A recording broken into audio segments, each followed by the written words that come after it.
Hello বন্ধুরা, welcome back to my YouTube channel. যে সমস্ত বাঙালিরা শুটকি মাছ দেখলে নাক ছিটকায় তাদের জন্য।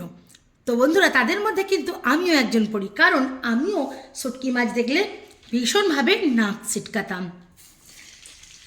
তো যাই পারে হোক, আস্তে আস্তে আমি খেতে খেতে অভ্যাস করে নিয়েছি, কারণ আমার ভালোবাসার মানুষরা এই শুটকি মাছ খেতে খুবই পছন্দ করে। আর আমি এখনও পুরোপুরি খেয়ে উঠতে পারি না, তাই আমি সবজি দিয়ে খাই। তো আজকের ভিডিওটা বানাবো সবজি দিয়ে কিভাবে আমি শুটকি মাছ রান্না করি। তো প্রথমেই দেখুন, সবজি থেকে শিমগুলো বেছে নিয়ে শিমগুলো ভেজে নিচ্ছি।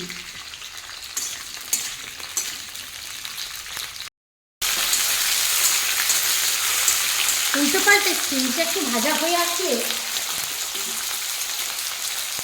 এর মধ্যে দিয়ে দেবো মূলো, আলু, কচু, বেগুন। এই সবজিগুলোকেও খুব ভালো করে শিমের সঙ্গে ভেজে নেব। শিমটা বন্ধুরা আগে দেওয়ার কারণ শিমের একটু হালসে গন্ধ আছে, যাতে শিম ভাজলে ওটা চলে যায়। আর এই সময় কিন্তু অবশ্যই হাই ফ্লেমে ভাজতে হবে।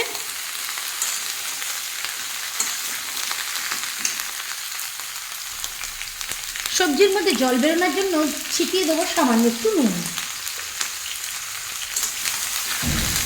আবারও ভালো করে নাড়িয়ে চাড়িয়ে ভেজে নেব।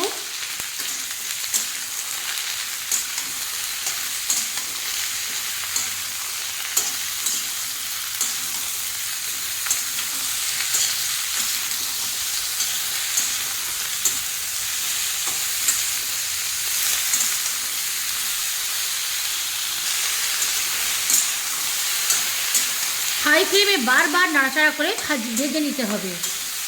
আর বারবার নাড়ানোর কারণ, নাহলে একদিকটা ভাজা হয়ে যাবে, একদিকটা হবে না। তো সেই জন্য আমি 1 মিনিট পর পর ভালো করে নাড়িয়ে ভেজে নিচ্ছি। ভাজতে ভাজতে সবজি কমে একেবারে দেখুন কালার চেঞ্জ হয়ে গেছে। আরও আমি মিনিট 2 মতো একটু ভেজেই নামিয়ে নেব।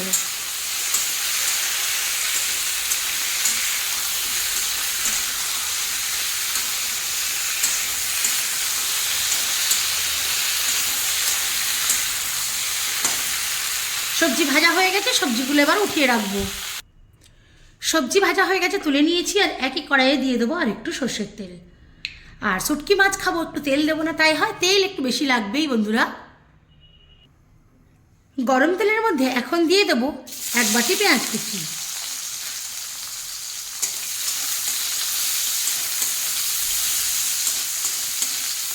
দু চারবার একটু পেঁয়াজটা নাড়ানাড়ি করে ভেঙে দেবো 3-4টে কাঁচা লঙ্কা।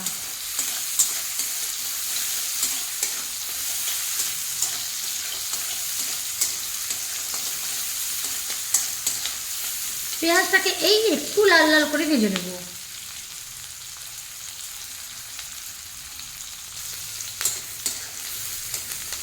এই একটু এরকম ভাজাভাজি হলে এর মধ্যে দিয়ে দেবো একটু পেঁয়াজ কলি। পেঁয়াজ কলি বন্ধুরা পেঁয়াজেরই মতো, তো পেঁয়াজ কলিটা দিলেও ভালো লাগে রেসিপিতে।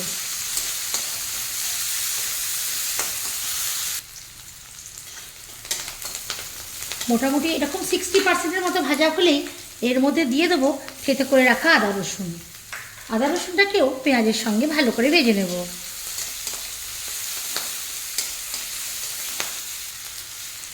আদা রসুনের একটু কাঁচা ভাব গেলেই এই যে এবার দিয়ে দেবো আগে থেকে ধুয়ে রাখা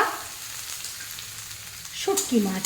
শুটকি মাছটা আমি বন্ধুরা গরম জলে খুব ভালো করে ধুয়ে জল ঝারিয়ে রেখে দিয়েছিলাম। আর অবশ্যই এটাকে গরম জলে ধুতে হবে, না হলে এর মধ্যে অনেক বালি থাকে, বালিতে শুকনো হয় এই মাছ। তো এই মাছটাকে বলে বোম্বিল শুটকি বা নেহেড়ে শুটকি, যাদের এখানে যেরকম বলে আর কি। তো আমি এটা বোম্বিলই বলছি, কারণ বোম্বের লোকেরা এই মাছটাকে বোম্বিল মাছ বলে, তাই আমি বামলা শুটকি বলছি এটাকে। আর এখানে আমাদের এখানে নিহেরে শুটকিও বলে এটাকে। এবার শুটকি মাছটা একটু ভালো করে ভেজে নিতে হবে। আর অবশ্যই আপনারা আদা রসুন দিয়ে দেবেন। আদা রসুন দিয়ে দেওয়ার ফলে খুব একটা বেশি গন্ধ ছাড়বে না। তো এখন আদা রসুন যে বাটিতে রেখেছিলাম সেটা ধুয়েই একটুখানি জল দিয়ে দিচ্ছি।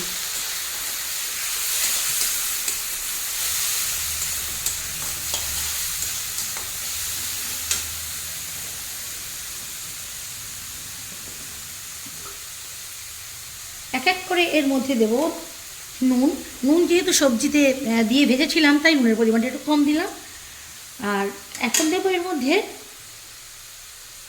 1 চামচ হলুদের গুঁড়ো, কারণ আমি সবজিতে এতটুকু হলুদ ইউজ করি না। আর যেহেতু শুটকি মাছ হবে, যতই কাঁচা লঙ্কা দিই শুকনো ঝাল একটু দিতে হবে, তাই ভরে ভরে 1 চামচ দিয়ে দিলাম। এখন যেটা দেবো ধনে জিরের গুঁড়ো। ধনে জিরের গুঁড়োটা দেবো 1/2 চামচ। এখন এই শুটকি মাছের সঙ্গে মশলাগুলো একটু কষিয়ে নেব। কষাতে কষাতে যখন ঠিক এই রকম তেল ছেড়ে দেবে, এই যে বন্ধুরা দেখা যাচ্ছে কিনা জানি না, ঠিক যখন এই রকম তেল ছেড়ে দেবে তখন দিয়ে দেব সবজিটা।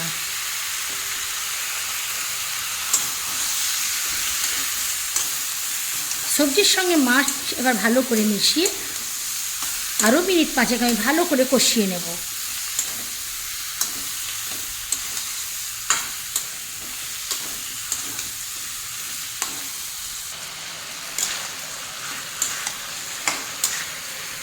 এই যে খুব ভালো মতো করে কষানো হয়ে গেছে।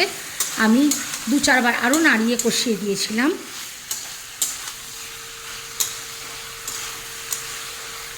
আবারও যখন একদম ড্রাই ড্রাই হয়ে যাবে তখন একটু জল দিয়ে দিতে হবে। এই যে দেখুন ঠিক এরকম একদম ড্রাই হয়ে গেছে।